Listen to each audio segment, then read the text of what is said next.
Samford News Network. I'm Abby Litton. And I'm Grace Henry. Recently, during a planning commission meeting, Samford University requested rezoning in hopes of building a new community. Samford's infrastructure plan, called Samford Horizons, has been in effect for over a year now. With the completion of the new recreation center and the ongoing freshman dorms, construction has taken over campus. On March 4th, Samford introduced a new part of the plan to the community called Creekside. Creekside is proposed as a town square style development that would sit on both the east and west sides of Homewood High School across Lakeshore Drive. Community members pushed back on the proposal with concerns regarding potential traffic and environmental issues. This is an ongoing conversation within the Homewood community. Samford's Vice President for Finance, Business Affairs, and Strategy, Colin Coyne, has been in conversation with the community at these meetings. Coyne said, quote, "We've learned new things, and importantly, we've been able to allay many concerns. What we have tried to emphasize, however, is that these conversations are not one and dones. These are conversations we hope and expect will be ongoing." More information regarding Samford's Creekside development plans can be found at www.creeksidehomewood.com. Howard College of Arts and Sciences has a new development program for liberal arts students. PATH stands for Professional Advancement through Howard. The program gives students without clear future plans professional opportunities and personal community. The students and faculty have several meetings during the semester where they talk about ways the program can serve future Howard students. Though PATH is in its starting stages, students have already seen its benefits. I'm not sure what I want to do post-grad. I'm one of those people that this program was kind of meant for. Again, hearing stories from a lot of alumni and other people about how they've taken these degrees into the real world and worked either something adjacent to them or become something completely different. Like our alumni who works in construction, but she takes what she learned in her liberal arts degree and takes it to her career every single day and is so much better because of it. Be sure to keep an eye out for more information about PATH as this semester comes to a close. Our top story today, rumors of a cult on campus are circulating. A mysterious organization that has been intriguing students for years finally responds. Nick Batson has the story. Here at SNN, we're uncovering Samford's most secret organization, the Sons of Light. This secret group of 9 masked figures leaves flowers, riddles, and cryptic messages around campus. Some consider them a virtuous secret society. Others call them a cult. I'm not gonna lie, they're kind of freaking terrifying though, dude. Sightings are rare and details are mostly hearsay until now. Over the past semester, I messaged their sparsely active Instagram at the9soul. Last week, they responded, agreeing to an interview, but under strict conditions.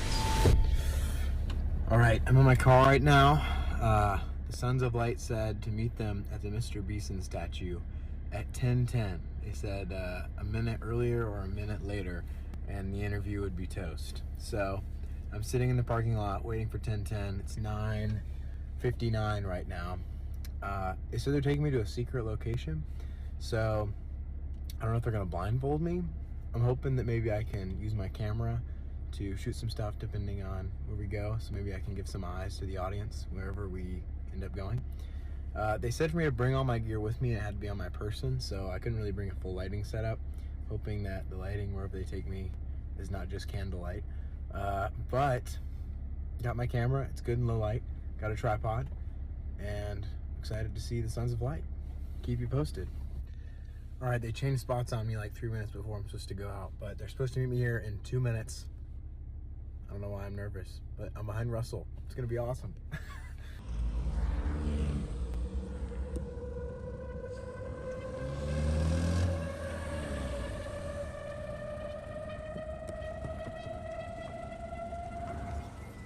Sons. When they arrived, masked figures jumped out of the car, put a bag over my head, and drove me around campus. Finally, when they removed it about 10 minutes later, I was on the top floor of Divinity. For the first time ever, the Sons of Light speak in a recorded interview. So, just to start, why were the Sons of Light established in the first place? Sons of Light is a brotherhood, bound together by friendship and virtue. We aim to bring life and tradition to our school and shape one another into men of greatness. We model our lives after the honorable leaders of the past, armed with their legacy, this brotherhood and the virtues We pledge ourselves with the great task of becoming true men of God. Our mission is to exhibit charity, foster fellowship, and to live virtuously. We bind ourselves to the following 9 virtues: wisdom, justice, temperance, fortitude, faith, hope, charity, chivalry, and brotherhood. These virtues are an immutable standard that represent the light in which we walk, for they are animations of the true light. This is not one on the list, so I understand if you're not allowed to answer it. Do you guys know when you were established? 2010. Why do you guys dress like this? Secrecy. What is your favorite part about being in the Sons of Light as members?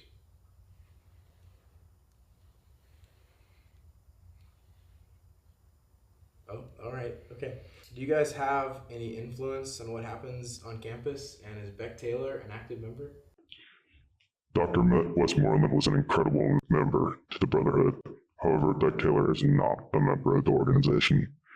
Even though he is not a member, we still value his leadership and wisdom and seek to learn from him daily. Dr. Taylor, we thank you for everything you are doing to make Samford a better place, and we are extremely thankful for your leadership. As far as our influence on campus, we have none that we are currently aware of. Is there anything you guys want campus to know? Is your message to campus? Stay virtuous. What the Sons of Light are up to next remains to be seen. A secret society of virtue or a dark hooded cult? You decide. I'm Nick Batson with SNN News.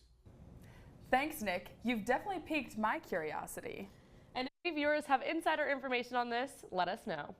And among the strange things happening at Samford, there are possibly hundreds of mummies buried on campus. A Samford elective called Rediscovery of the Classical World is an exploration of the ancient Greek and Roman worlds. This class is a strange but intriguing project. The students mummify a chicken over the course of their semester. Here is Samford Jr. Jack Stockner with his personal experience with the class. So I did it my sophomore fall. And essentially what we did was we took this little, it was a chicken, but it was really like a game hen. And so we put it in this plastic bag and had a bunch of salt, poured a bunch of salt in the bag, and then we put it in this little container and then left it there for a week. We also put a bunch of seasonings and stuff on it to, I guess that's what they did with mummies. And then we wrapped it up and we put it in the little box, and then we let it sit for a week, and then after each week we'd come in and check on it, refill the salt, do whatever we needed to do, took notes on it, and then we did that for 10 weeks or something like that, I guess. But at the end we had a big ceremony, and we made our own little caskets for them. We decorated little shoe boxes, and then we essentially went out and buried it. Jack and his partner buried their chicken underneath the bridge on the way to Beeson Woods, and they checked on it a year later and found that their chicken was gone. He suspected it was eaten by some sort of animal as opposed to being stolen. He also shared how he felt about the course itself. It was interesting. I mean, it was an elective that I needed to take, and so I know we talked about archaeology a lot, and Romans and the Greeks and a bunch of other history stuff like that. I mean, it's not my preferred cup of tea, but it was still interesting. But yeah, it was great. Dr. Flint has been teaching at Samford for 25 years as of this semester and is very passionate about her now infamous project. I'm finishing 25 years teaching at Samford this semester, and then we've been doing this class in the Department of Classics over 20 years. And so from the very beginning, I've done the chicken mummies, and depending on class size, it's been 3 to 8, I would say, a semester. And even if you just do an average, that's going to be 40 semesters, 7 or 8. I just have to think even a ballpark is over 200 chickens, which to me is crazy when you think about it in those terms. Over 200 chickens and over 200 chicken mummies, all buried on campus, all created by the hands of the students in the classes for over 2 decades, which is astounding. We are always careful not to disturb landscaping or make anything too noticeable. And so areas off at the edge of campus, down behind Probsts and headed over toward Beeson Woods are popular locations where it's safe to dig. And I think a lot of students gravitate there because it's peaceful, and they really do think about a final resting place for these little chickens. And they like to know that they're leaving them in a peaceful spot. So I think in the shady green areas is probably some of the most popular. Well, that's what the plan was one year when the new business school on the hill was under construction. There are a lot of open areas for digging the foundations, and one group went and asked if they could deposit their little sarcophagus in one of the trenches. Most Samford students are unaware of the simple fact that they pass by a multitude of mummified chickens on the way to their courses. Other students do not care if there are chickens or not, they are just here to learn. Here are a few students' reactions to the knowledge of the chicken mummies. I've heard about it before, and I feel neutral. I mean, it's not great having a bunch of mummified chickens, but also, like, am I going digging up the quad? No. So, do I really care? Not really. Yeah. No, it doesn't bother me. It's kind of cool. A little weird, but kind of cool. I probably wouldn't have come here knowing the chickens were buried everywhere. I like to a place that doesn't bury chickens. I think it's kind of sacrilegious. Probably not, but in my book, it's a little weird. But you know, maybe it's their final resting place and they feel good. So God wills it. Let them, you know, stay there. So. Next time you walk in the business building, across the bridge to CHS, or even when you are admiring the landscaping, remember that there are chicken mummies buried beneath your feet. This is Annalise Cairns for SNN. All right, Grace. Now the real question is, where would you bury your chicken mummy? I don't know, maybe Lover's Lane in between Vale and Smith? Okay, that's definitely a choice. Anyways, it seems like Samford has many traditions, one of which belongs to the law school. That's right, Rascal Day came back this year for everyone to see. Camilla, take it away. Thanks, Abby and Grace. Right behind me on Centennial Walk is the start of this trek for dogs and their owners, specifically in the law school, where they go down these steps, go around campus, and back to the law school again. Let's take a look at what Rascal Day is all about.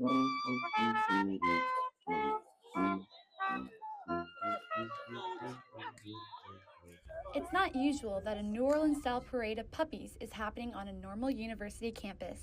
In fact, the sweet tradition of a dog-covered campus originated from one dog that aimlessly walked on Samford's old law school in Lebanon, Tennessee. Rascal the dog was taken under the law school wing in 1933, to which he attended classes and mock trials. In 1937, he was awarded a degree of canine jurisprudence. And because of his legacy, Samford Law School hosts a day where dogs can attend classes, attend the service with their owners, and play with other pups as their owners eat hot dogs. Students look forward to this day every year, as it is a part of Samford history that doesn't compare to any other law school in the country. Rascal Day is probably my favorite thing that we get to do as law students. It's so unique. No other law school does it. No other school does it. So it's really cool and unique and makes Cumberland set apart. Not only is it a fun day for students, faculty also look forward to the environment it sets in a rigorous law program. It's kind of about what kind of environment we want our students to learn in, and you learn better when your stress levels are not as high, especially for, you know, the legal sort of field that students are about to go into. Who knew one dog can be a reminder for generations to come to study hard, yet have fun once in a while? For SNN, I'm Camilla Figueroa. Let's take an insider look at Chi Omega's Swishes for Wishes, a 3-on-3 basketball tournament held in support of the Make-A-Wish Foundation. Swishes for Wishes is more than just a basketball tournament. It's an opportunity for the Chi Omega community to unite for a meaningful cause. So Swishes is Chi Omega's philanthropy event where we do a 3v3 basketball tournament. We have the boys side and then we have a girls side. Whoever wins gets $500 for their team. And this just helps raise awareness for our Make-A-Wish kids. Throughout the evening, both men's and women's teams took to the court, competing with skill and determination. The energy in the gym was high as teams worked together. all while keeping the larger purpose in mind, to help grant wishes for children in need. For many involved, the highlights of the night went beyond the competition. It's about the camaraderie, the support, and the positive impact on the community. Swishes means so much to me. It's just an incredible way to raise money to support these kids who are struggling with chronic illnesses, to grant them their wish of going to Disney World or meeting a celebrity. And yeah, it's just so fun and awesome.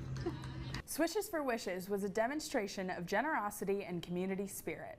Chi Omega brought the community together for a great cause. With competitive games and strong support, the event was a success in more ways than one. And today we want to highlight one athlete from our very own women's golf team who's gaining national attention. The women's golf team has finished in the top 3 in 6 of their last 8 tournaments, and sophomore Gabby Nicastro has played a huge role in that success. With 5 tournament wins already this season, she's quickly become one of the top collegiate golfers in the country. She was even nominated for the Onico Award, which honors the top Division I golfer in the nation. Gabby is one of just 20 players in the nation recognized, and what's even more impressive is that she's one of only 2 nominees who don't attend a Power 5 school. We caught up with Gabby to hear how she's feeling about being nominated for such a prestigious award. Yeah, well, when I found out, I was shocked. I had no idea that was coming when my coach told me, and I read all the names and all the schools, and I was like, I can't believe my name is with all of those names. It was pretty cool, especially as a sophomore, being pretty young. I didn't expect all of this coming to sophomore year, but it was pretty exciting. The team has one more tournament left before the SoCon Championship, where they'll compete for the SoCon title. Good luck to the team as they wrap up their season. Ever wonder what a professional athlete might do with all their free time upon retirement? SNN's Maggie Corbett has more. The Foul Territory Network and TV show is taking over the baseball community and covering baseball the way it should be covered. The show itself and other shows on its network are covered by some of the former biggest names in baseball while having the current biggest names in baseball on the show. This show and network is nothing short of some loud personalities like former players AJ Przinsky and Cameron Maben. This week, I got the chance to sit down with World Series champion as well as Emmy Award winner Cameron Maben. So really, as your career from a professional baseball player to now you're a media commentator for Foul Territory and the MLB Network, kind of tell me what that transition was like going from, you've played a sport your whole life, you played it professionally, and now you're kind of going into a different world, more so the workforce. How was that transition and kind of what did that look like for you? You know what? It was kind of crazy. In 2019, I was playing with the Yankees, and I was always a guy who tried to understand what the media had to do as far as, they had bosses, they have questions that they have to ask, and this is their job. So I always try to be respectful and understanding that, hey, whether I had a good game or bad game, I try to make myself available to answer any questions that, may have came my way. So I think along the way throughout my career, as I was getting towards the end, when I didn't even realize it was getting towards the end, somebody asked me, hey, would you be interested in doing some media content or some media work after you're done playing? And at the time I was thinking nothing about it. I even gave the answer of what, man, I'm about to play for 6 more years. No, I'm not thinking about it. And when I asked him about his favorite moment since becoming a broadcaster, he had a little bit of a flex. I think my biggest accomplishment thus far on the media side would most definitely have to be this puppy right here. I was a part of a group at MLB Network, 2023 and 24 Sports Emmy Awards for the most outstanding studio show.